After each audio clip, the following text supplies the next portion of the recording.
Good morning, evening, or afternoon, everyone. At Quality in Research 2021. My name is Muhammad Jafar Ekramullah, and today me and Dr. Imam Johari Maknun are going to present our research about effect of shear correction factor on functionally graded material with discrete shear beam elements.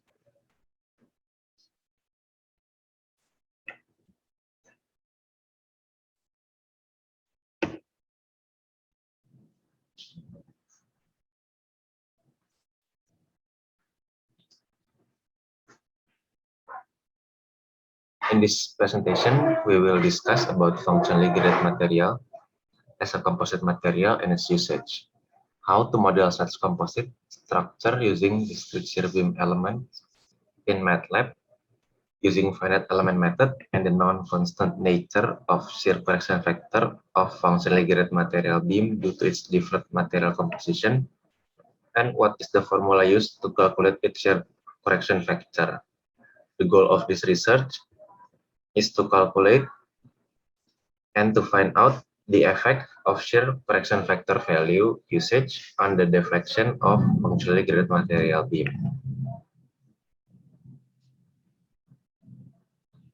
Before functionally graded material were found over the past 3 decades in Japan, thin layer or laminate were used in plain structure, but temperature variation occurred through the thickness. This temperature variation could produce thermal deformation, and the thin layer separated. So, in order to solve this issue, engineer decided to find a new idea using different material or a new method to avoid the cause of separation. After engineer did some experimental tests, a new material was developed, which was defined as functionally graded material. Functionally graded materials are microscopically inhomogeneous, in which the mechanical properties vary smoothly and continuously from one surface to the other. Power law function proposed by Young and Munz and exponential function by Delali and Erdogan are commonly used to describe the material property variation of functionally graded material. Function used in this research is power law due to its ease of use. In this page is shown a functionally graded material beam by Kartili in his book in figure 1 on the left side. And the power law formula to describe the material properties variation along the y-axis is shown on the right side. P value on the power law formula is the power law factor which describes the composition of the material. The larger the P value indicates more of the top material on the structure and true for the opposite.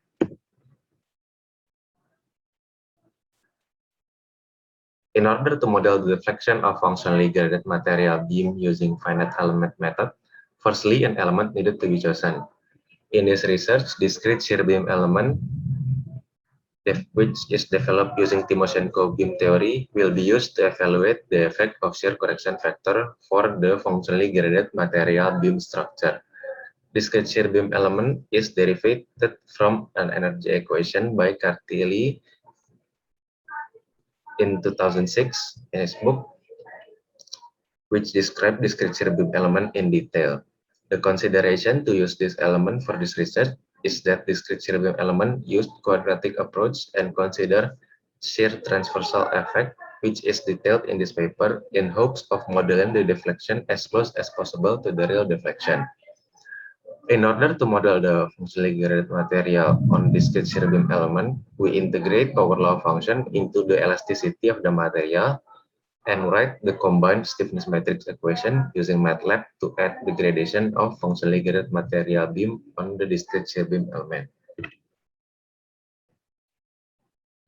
In this slide is the modeling of the deflection of functionally graded material beam using discrete shear beam element, in which the calculations are being done using MATLAB.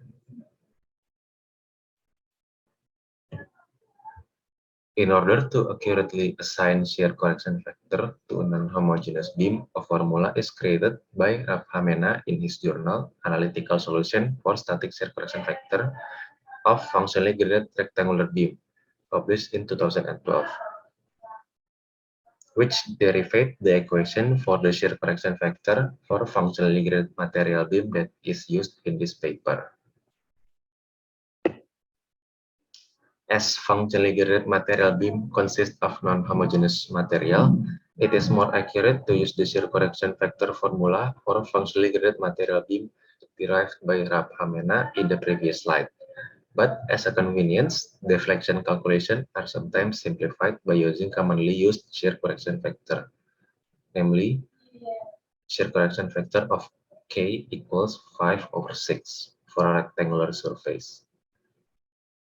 What is the effect of conventional shear correction factor versus the more accurate functionally graded material shear correction factor is being investigated in this paper. To evaluate this issue, we use a case study from a journal by Simsek, which calculate functionally graded material beam deflection using conventional shear correction factor. The case study in this paper is from a journal by Simsek published in 2012, in which a functionally graded material beam with a simple support is loaded with a uniform load, with the material composed by aluminum and zirconica as the metal and ceramic respectively. Note that the shear correction factor value used in Simsek research is 5/6, highlighted by orange box, which in this paper we are going to compare the result from Simsek journal and our calculation which use the shear correction factor formula for functionally graded material derived by Raphamena in the slide before. In this slide, the deflection result of unfunctionally graded material beam calculated using conventional shear correction factor is shown.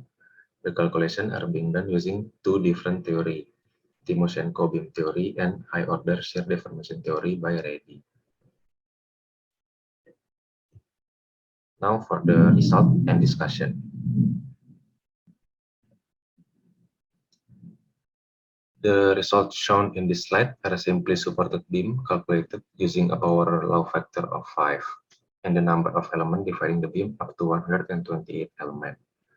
The graph shown in this slide compares between the different thickness of the beam, which is indicated by the ratio of its length divided by its height.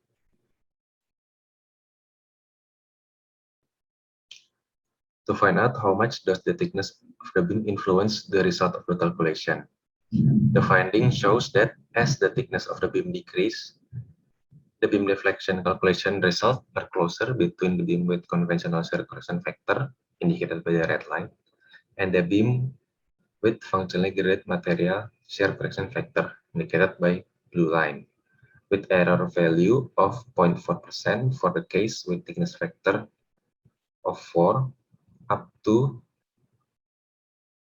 7 to the 10 power of -6%. Error of the case with thickness factor of 1000, which indicated that the thinner the beam gets, the less shear correction factor value influence the deflection result. The green and purple straight line are result by Simsek.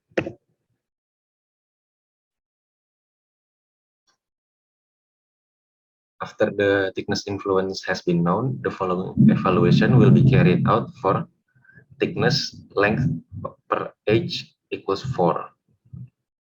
By using 6 different boundary conditions, the comparison of shear correction factor K 5/6 and shear correction factor K functionally graded using functionally graded material is evaluated. To understand more the effect of the shear correction factor in this test, we will use the ratio of modulus elasticity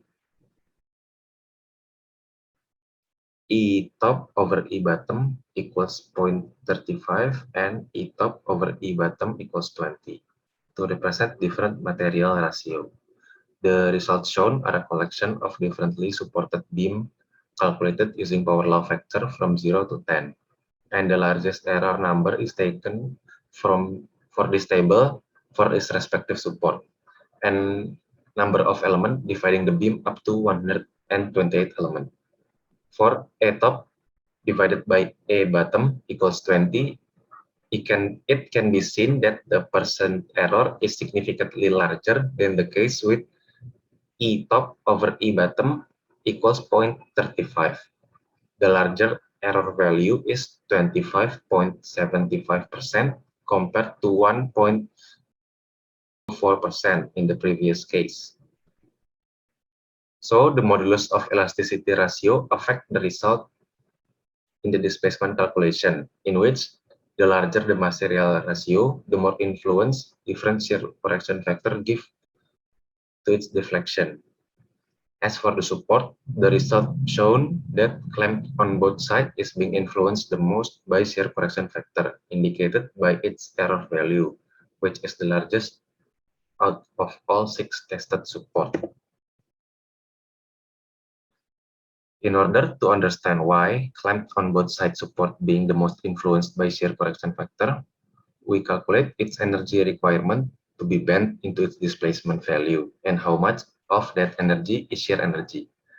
The result indicate that clamps on both sides have the most shear energy percentage out of the total energy used for the deflection, which is why that support is being influenced the most by different shear correction factor value.